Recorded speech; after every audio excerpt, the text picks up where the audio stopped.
Hey there, and welcome to the Cinnamon Effect podcast. I'm your host, Kimberly Hand, and I'm thrilled to have you with me on this vibrant journey of discovery and growth.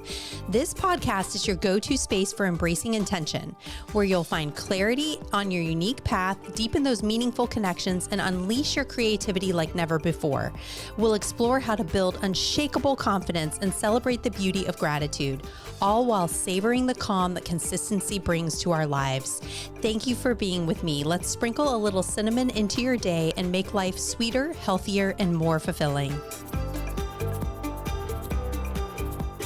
Welcome back to the Cinnamon Effect. I'm Kimberly Hand. I'm here with Alyssa Scarano. She's a licensed professional counselor and the founder of the Collective Therapy and Wellness. Specializing in relationships, Alyssa is dedicated to helping individuals heal from childhood trauma, break generational patterns, and cultivate meaningful, authentic connections by first fostering a compassionate relationship with themselves. Thank you so much for being here, Alyssa. Welcome to the Cinnamon Effect. Thank you so much for having me. I'm so happy to be here and to be talking about the, generational patterns of behavior and things like that. So it's an important topic for me, and I'm happy to be here.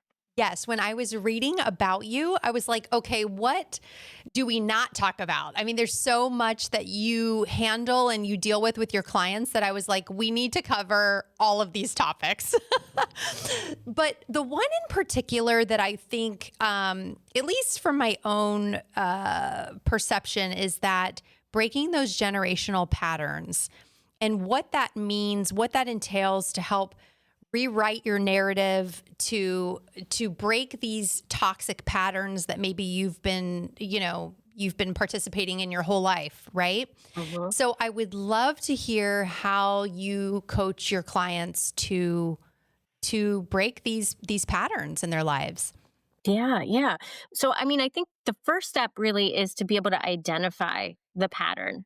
So much of, our early learnings really do shape our perceptions in life, both like how we perceive ourselves, but also how we perceive others and the world around us. That stuff is just so internalized that we don't even necessarily realize it. So in order to break it, right, we have to first know that it exists and how it's impacting us.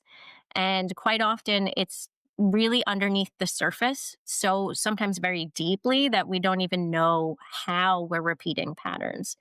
And it can show up in some really minute ways, believe it or not. And it's not until we maybe are finding ourselves in just these positions where we we don't necessarily like ourselves, or we're angry with our spouse, or we just keep hitting roadblock after roadblock.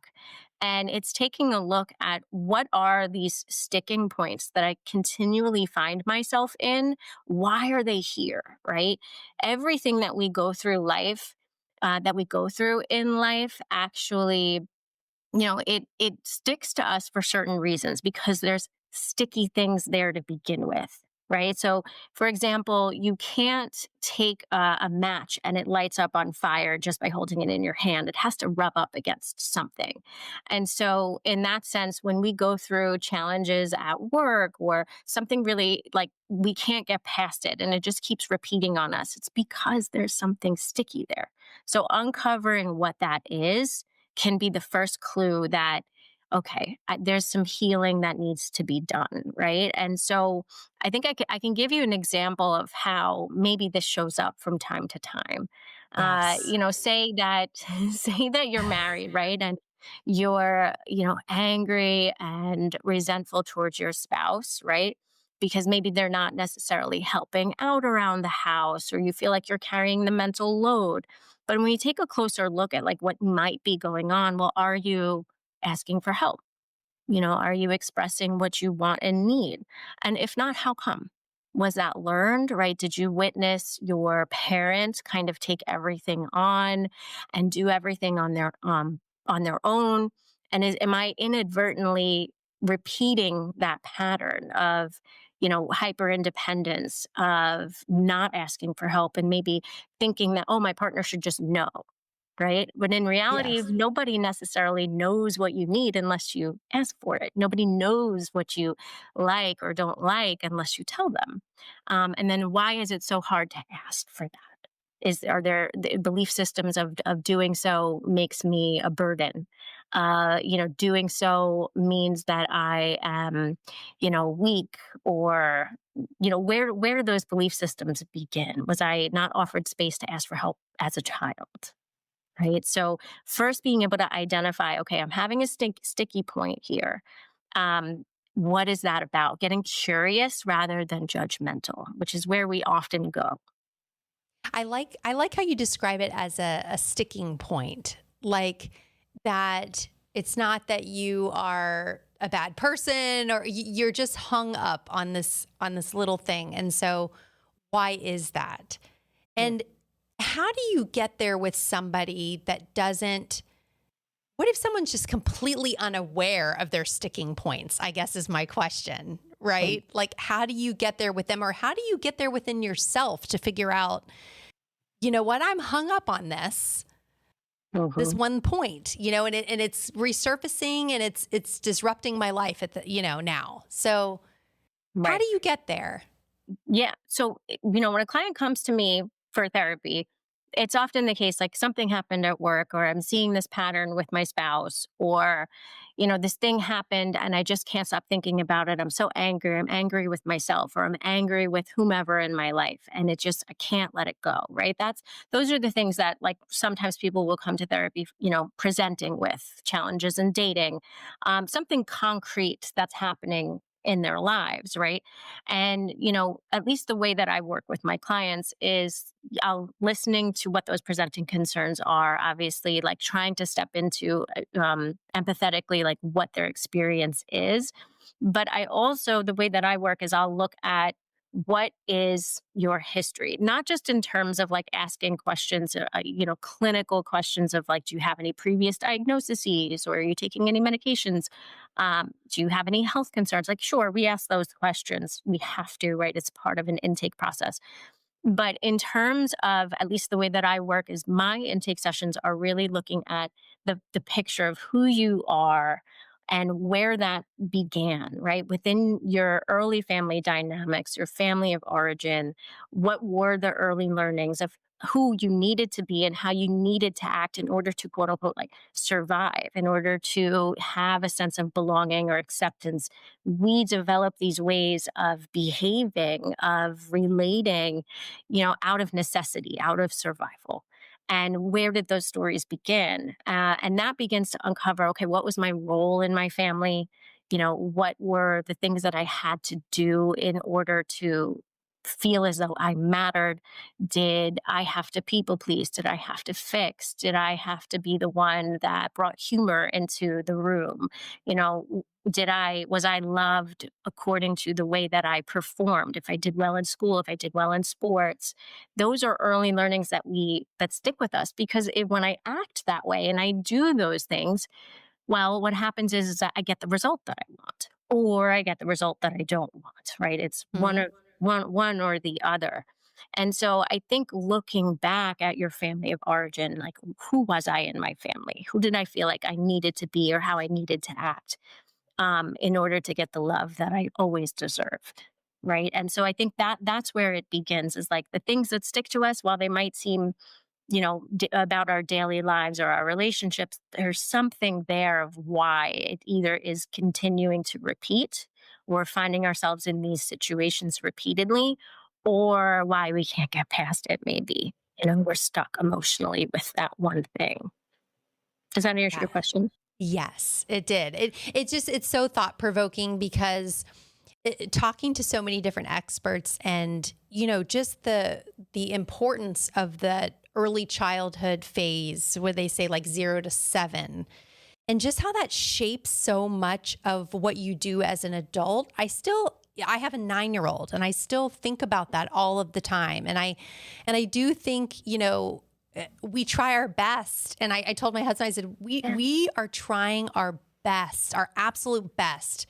And we're still going to do something that is going to resurface in his life, later on. And he has interpreted it a certain way, and who knows if that's going to be something that's going to bother him or be disruptive in a relationship. I mean, who knows? Like, I I just it's just such an important phase of life. I just was like, when I became a parent, I was like, I just don't want to screw it up. Yeah. I Do know, you it's a lot of pressure. do you think that people are more aware? I mean, that's a term that I never really heard, was breaking your generational pattern. I never really heard that until more recently. And do you think more people are aware? What are they doing about it? Are they seeking therapy earlier on? I mean, what are you seeing? I wish I would have known even prior to having a child. Um, Yeah. and maybe you hear that a lot of like, I wished I would have maybe done more work even before he came, you Mhm. know, to be Yeah. more aware of these things. Yeah. Yeah. Yeah. Well, I mean, the truth is that when we have a child, right, we're caught up in the joy of it, which is we need it. We need the joy because it's so scary and there's so much Yes. pressure, right? And but there's a lot of preparation in terms of like, what am I going to name them? Am I going to bottle feed or breastfeed? The nursery, the baby shower, the gender reveal, and we need those things. But a lot of the preparation, I think that we sometimes forget about in the joy of it, or in the knowing that this huge life transition, this transition of identity, transformation of self and transformation of my family and everything, every aspect of my life, right? That's upcoming. Mhm. We don't necessarily realize how when we become a parent, it stirs the pot on our own childhood. And sometimes it's not until, yes, our child is 4, 7, 10, 14, right? That all of a sudden we're up against, okay, I've got to discipline my child, or my spouse, my partner, the other parent involved, right? The caregiver is disciplining, and it's in the way that they know or reactively are doing so, and it doesn't sit right with me. Why doesn't it sit right with me? Right? For many, many reasons, obviously. But it's not until we're, in other words, confronted with these situations and that discomfort comes up, or the sense of confusion comes up, or overwhelm comes up. And I think it always boils down to curiosity. Why is this a thing? Why is this Mhm. sticking out so much? Why can't I, why does this continue to come up? Um, Mm. and I think to answer your question in terms of like, are people more aware these days, right? Part of it, I would say yes, and maybe no, right? Okay. Yes, Uh-huh. because with social media and the ease of access to information that you can find online, through whomever that's presenting the information, like around reparenting or gentle parenting, or behavior interventions with your child, or like there's more communication out there. There's a lot of people that are sharing these insights and these information, and we're all to some degree, connected to the internet, and we've got the answer to everything right in the palm of our hands from our phones. And what do? We Google. We do that with everything, right? Yeah. Symptoms and stuff. So I think because we have more access to this information, there are more people who are being curious these days. And I do think, like, if you look back just even generationally across time, from like the boomers to Gen X to millennials, right? The emotional intelligence, there's more space for that reflection, right? As we shift away from survival and tradition, in in life, of like, what do? You graduate school, you get married, you have children, right? Now people are taking longer to do those things, to move into those different life stages, and we're left with time and Mhm. quiet and space to be able to reflect. When we're moving out of more of that survival, now our higher needs have more time and attention to be, come to the surface. So that's something that I think we've seen over time. But ultimately, we really don't necessarily know that these patterns are there until we're confronted with something that's uncomfortable, or we're at a loss for knowing how to handle. Um, and I'm happy that now it's starting to be, talked about so openly and in the common language of how we approach parenting, or the things that we're up against in our lives, because it gives us an opportunity to pause, reflect, and get curious. Yes. I think as an older parent, I had my son just shy of my 37th birthday, and I felt like Yes, it was a time of a lot of clarity of, wow, I'm in this time and space, and maybe there were things that I went through when I was a child, and I'm not going to carry that on into our lives, right? But like being more aware, and I was thankful that I was slightly older, that because I don't know if I had had a child younger that I would have been at that place to really be aware of those things. Um, and how important is it to visit like prior generations? I mean, you can look back to your parents and maybe what their childhood was like, but how important is it to kind of dive deeper and see what was going on in generations before that? Is that something that you would advise to do, or is that just someone's like own personal preference? But I think about that because I am very curious. Well, what happened with Grandma, Jane over here, and what were her struggles and the things that she was going through? Yeah, if you're in a position where you can, right, where you can go back and you can have those conversations, it's really interesting when you do, right? I know, like in my family, the women were always so strong, and Mm. when I asked my mom about like, well, what was grandma's childhood like, and what was her experience like, and like it was actually really interesting because all of the women, you know in the past, every single one, the sisters, there were, I think six, Mm. they all were independent and didn't have partners, and had children, and for whatever reason, because of the climate at the time, they had to raise children alone. And so you think about that, and it's like, wow, okay, I'm married and I have a partner, but I can easily, and I know this about myself, fall into like that hyper independence and not ask Ah, for help, and just kind of do things out of like this idea of like I'm in survival mode, when in reality I slow down and I'm like, I'm not. Like, yes. everything's good. Why is that still coming up? Right. Where, like, I think I need to be doing it all, or I don't necessarily feel like I have the time and this is a problem, right? It needs to be addressed right now. So it's a little bit of, I think that sometimes it is a hard wiring, but it's what I witnessed growing up. It's what my mom witnessed growing up, right? And sometimes that generational pattern, even just like it repeats in other ways, like, maybe, for example, like if my mom's mom didn't have a spouse or partner to raise children, perhaps my mom chose somebody who was also not going to be around in their own way, whether they were physically there or not. And those things repeat sometimes without us even really catching it. Am I choosing a partner based on what I witnessed growing up or didn't witness growing up? I don't know what I should be looking for, because I didn't have that example. Does that make sense? It does. It Yeah. does. And how do you then break the pattern? How do you break the cycle with people? Yeah. Our body and our emotions, I will say this all the time to my clients, is like our bodies and our emotions are the compass. Our emotions are serve as data, and they're tools, right?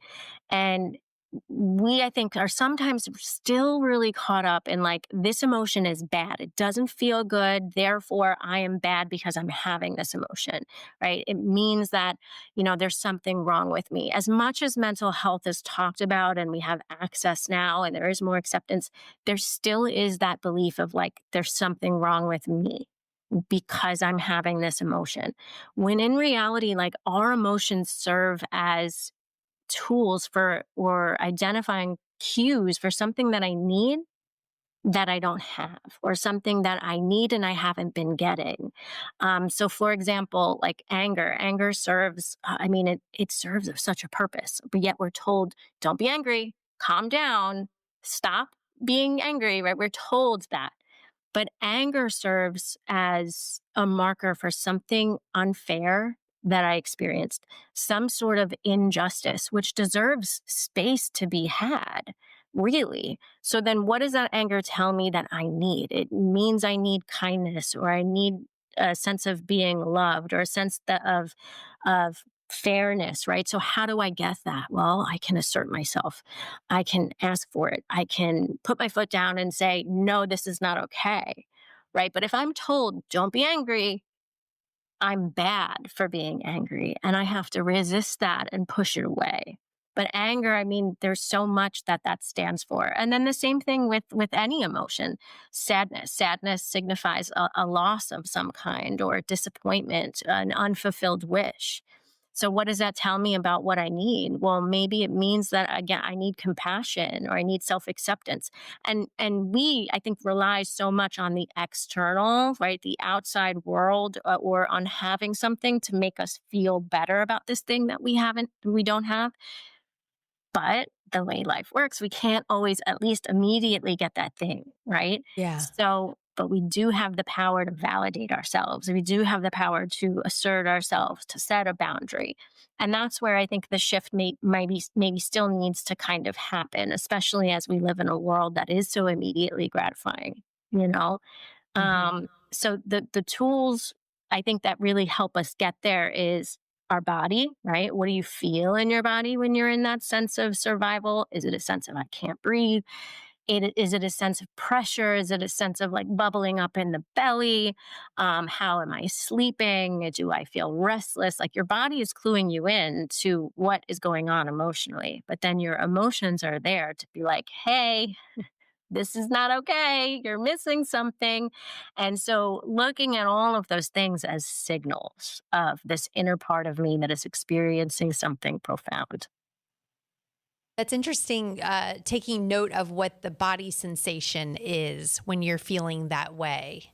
Mhm. Because do we really stop and think about that? I'm thinking right now, how do I feel? Maybe it's pressure or like almost like a choked up feeling in my throat. Yeah. Yeah. Yeah. Very And then what interesting. does that tell you, right? Like it's really interesting when we make that shift from judgment, right? Or emotions being bad or signals and cues in our body being like there's something wrong. Sure. Like we can have that be a thing. Like there's something wrong, right? In the sense of like my body's letting me know something. So when I feel that sense of tightness in my throat, is there something that I need to say, but I'm not allowing myself to say it? Why? Well, was I kind of it modeled for me that I can't speak up? What happened when I did speak up? Was I reprimanded? Was I disciplined? Was I shamed? Was I dismissed or minimized or invalidated? So where does that learning come up, right? And sometimes it's societal too. Like we have I think these basic rules still about like men cannot be angry or men cannot have emotion, right? I think that's still kind of relevant in its own ways. And then women, oh, be the good little girl. I don't know if I can curse here, but don't be a bitch. Yeah. You know? You can. When in reality, I'm always like, no, be a bitch. Who cares? Like, if you're Yeah. angry, be upset. You deserve to be upset, is what we do with that anger, right? Like, within But limits. feel it. Feel the Feel it. emotion. Yeah. Right. Right. Take note of what it is, where it's coming from, where you think you were, what originally made you feel that way, Mhm. right? Because Mm. that's the only way to move through it. Yeah. Do you believe that it has to be talked about with the person that maybe was involved in your life and you felt there was a trauma that occurred or whatnot? Do you feel like it has to be discussed or talked about with that person if you were able? Or is it something that you can just kind of move through on your own? That's actually a really great question because it's not always the case that we can or that and I'm always hesitant to use this word, should. Mm. Um, and I say should because, like, I say that with like an asterisk or in italics because should is always kind of tied to this idea of shame. Shame, like there's something bad with doing that. When I say it in this context, though, sometimes there are people that are not in our lives for reasons, right? Because of like, it's not healthy to have them in it, or we've tried having conversations and we were just continually triggered or there was abuse present. So sometimes, right, if the person is still in your life, they mean a lot to you. There's a lot of history there. There is or was a foundation of love and acceptance and joy and all of the things, and a healthy dynamic, all of the things that contribute to that. Then, yes, right, I would say that it can be helpful for the relationship dynamic to have that conversation, for in order to have a repair of some kind.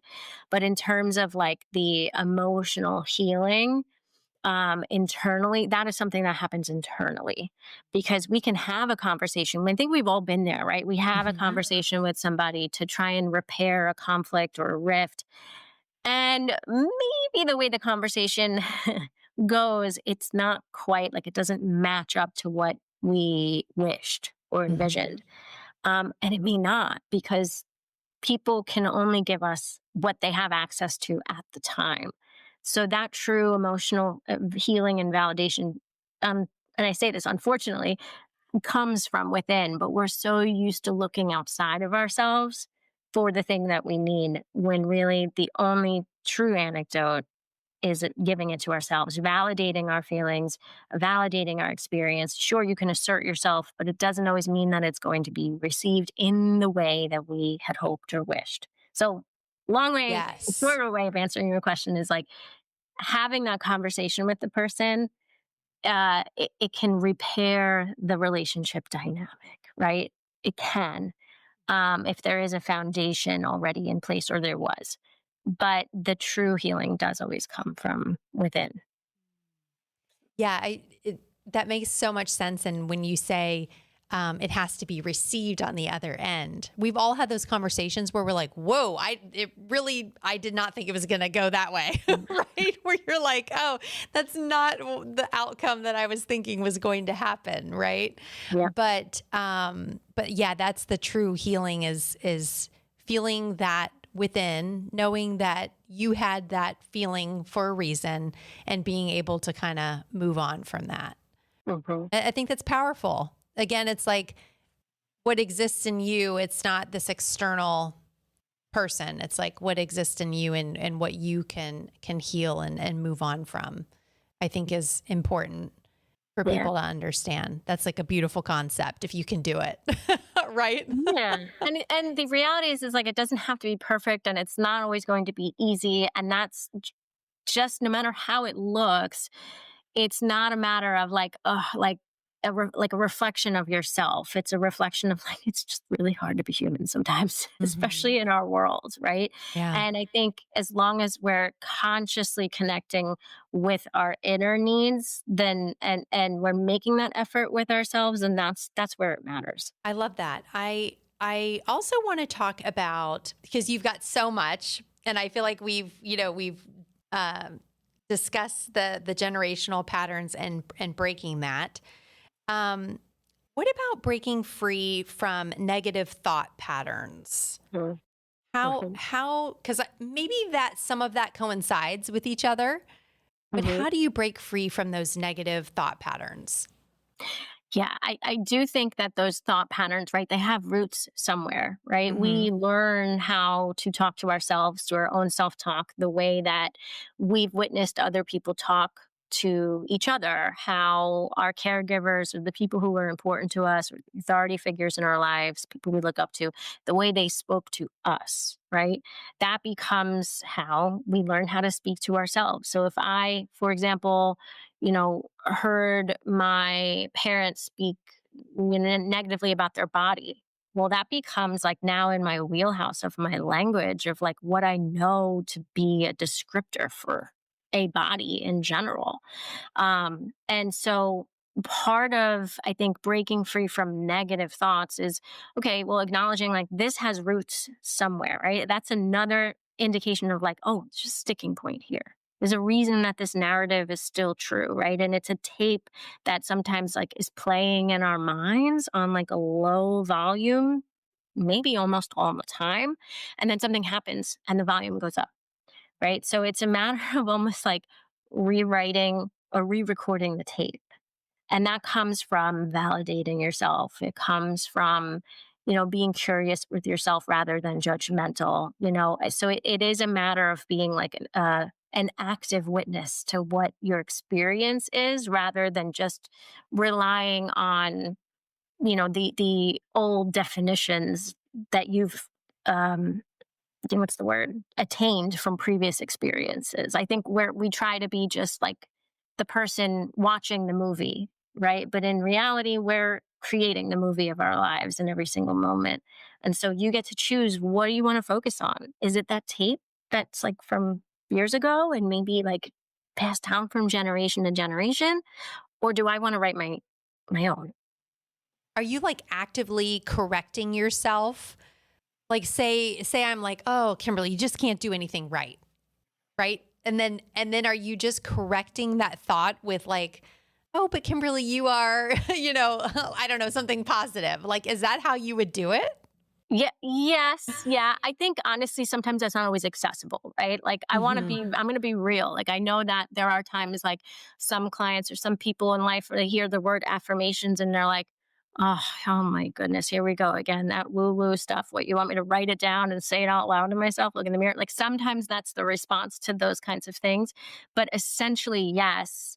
I think where we can kind of shift it, where it could be, I think, a little bit more accessible is like even just like noticing that judgment, that negative self talk when it happens and saying, like, okay, wait, the thing that I'm doing is really hard. It's really frustrating, but that's my experience of the situation that I'm finding Mhm. myself in. Sure, maybe there's been scenarios in life where like something else has been frustrating. I haven't gotten there yet, right? So it's kind of first just noticing it. And even if you want to just throw it out and be like, all right, I'm not going to pay attention to that, like that's okay too. Like, Mhm. you don't even necessarily, that's the next step, is telling yourself something different, but like throw it out the window. If it's not working, why keep Mhm. it? Yeah, easier said than done. I agree with you. Like noticing it in the moment. I have felt like, oh, I've heard myself literally like I was saying it to myself in real time. I've heard myself do it. And occasionally I'm able to say, oh, no, like I'm not going to go there. Or I'm not going to think that about myself, and I'm going to flip the script on that. Right.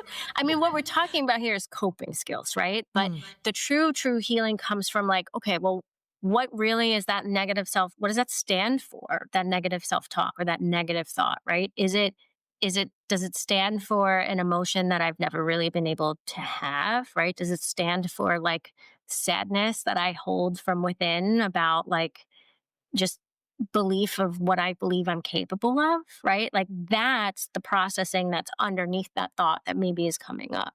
And that's I think where the deeper healing comes from, and why maybe accessing some of the coping skills or strategies of just like, oh, tell yourself this thing is hard at times, right? It's Mhm. almost like if you've got we all know the tools. We can look up and Google the tools, right?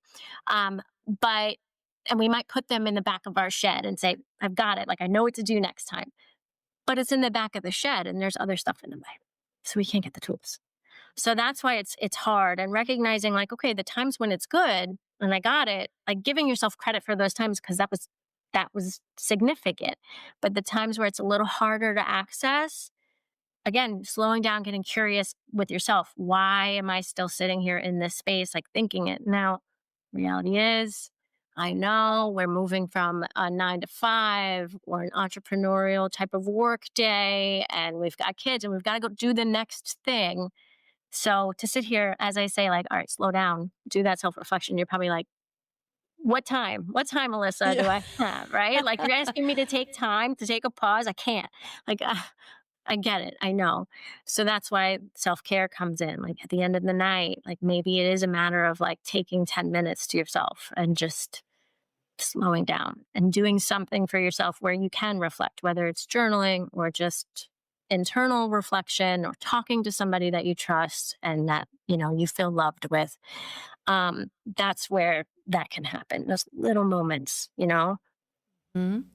But I feel like at the end of a day, sometimes I'll be like, what worked and what didn't? yeah. Just like in my day, like what Mhm. it could be anything, but like what really worked for me and what really did not work for me. Just in those simple terms, like kind of in just Hmm. thinking about, okay, let's see how we can do it differently, you know, Yeah. the Yeah, next time, exactly. the next day, the next minute, the next time the negative talk comes up Hmm. Yep. or So whatever. making time, we make time for everything, right? For work, for our loved ones, for all the things that we must do. But do we really make time for ourselves for that? Like we're doing all this checking in with other people and with things and with, our goals, but are we doing that for ourselves? Not always, right? We're going, the kids are in bed and we're watching TV or we're scrolling. And it's like, well, okay, I go to sleep or I fall asleep and now I got to do it all over again. So it is a matter, I think, of making a conscious effort to check in with yourself at the end of the day or in those small moments, before you do the next thing that's on your list. So you mentioned scrolling, and you have talked about work with social media and breaking free from that immediate gratification. And why are we so now we want that immediate gratification through likes and everything, but we're not feeling fulfillment from that. We think we're going to, right? That's why we're scrolling, or that's why we're maybe posting, or but it's leaving us feeling empty. Yeah. Yeah. And talk about that. Dive into social media. It's something so, I mean, everybody is affected by it, you Yeah. know. Yeah. So the thing is that I think the other side of it is it needs an acknowledgement that we do live in a world that is very immediately gratifying. So then when something isn't, it's really difficult to kind of like sit with, right? And all of this stuff, the internal processes, emotions, having to kind of sit in your emotions is really, really hard. So what do? We look for that thing that's a quick fix, right? People come to me and they're like, what do I do? How do I feel better? And I'm like, we gotta like talk about it and feel the feelings, and slow down. Social media, I think, is especially now with all of these like reels, it's quick little dopamine hits that are 30 seconds to a minute and a half long, right? And it allows me to visualize sometimes the life that I want, the life that, I believe is attainable or that I should have. So seeing those reels, right? It's a distraction from my internal experience. So that in and of Mm. itself is the reason why we're just so, I think, we get roped in, especially when it's like you finish one reel and another one just comes up right away. We're not even scrolling anymore. It's doing it for us. So now next thing you know, it's like 2 hours, 3 hours, 4 hours have passed and I haven't left the couch or I haven't gotten out of bed yet because it's just continually coming up right on our feed. And the more you watch one type of video, the more you see types of content just like that. So it's a distraction that feels good, that is very satisfying from a sensory standpoint. And it's a way to not have to feel.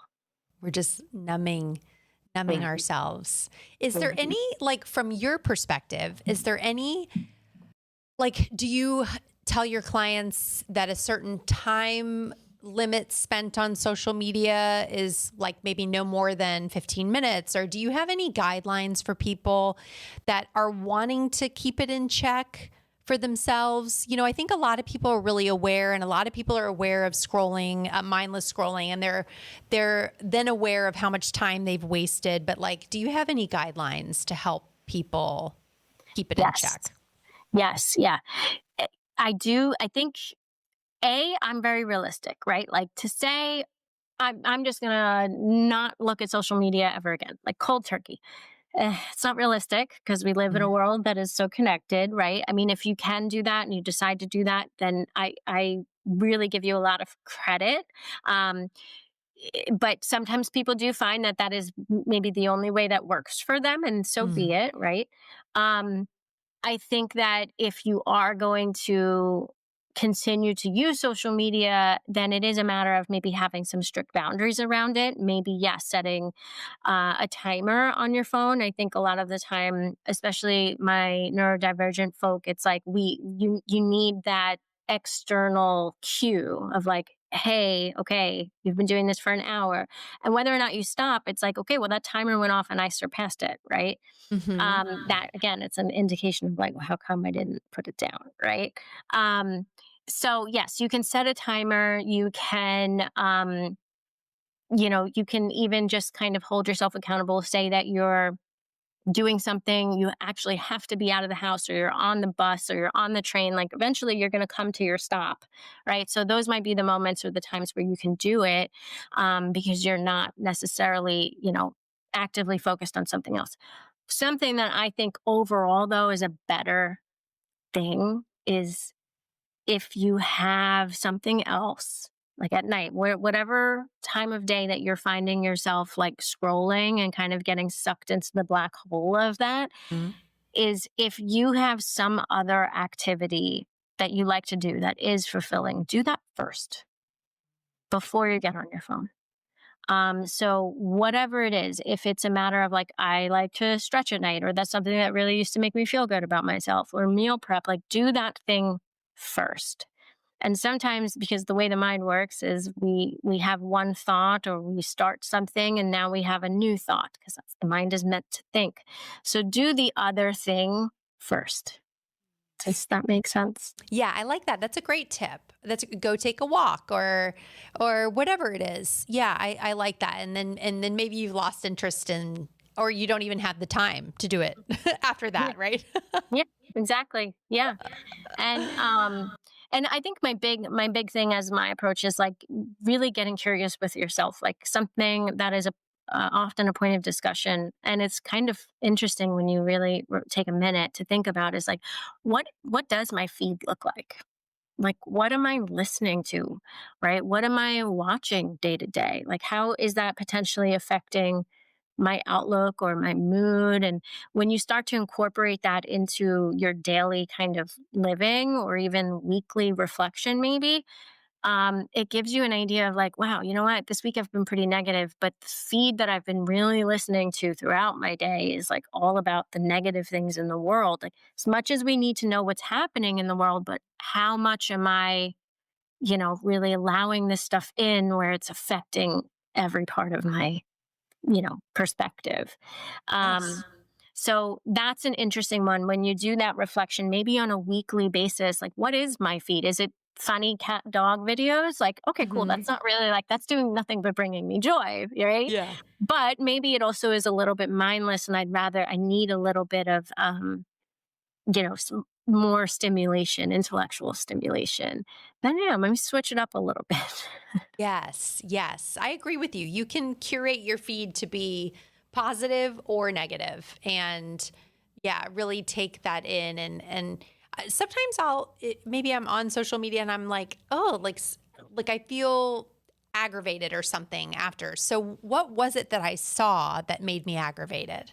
Yeah, Mm, what, like let's take that one off. Let's mute that person. Let's, do something to mhm. change it.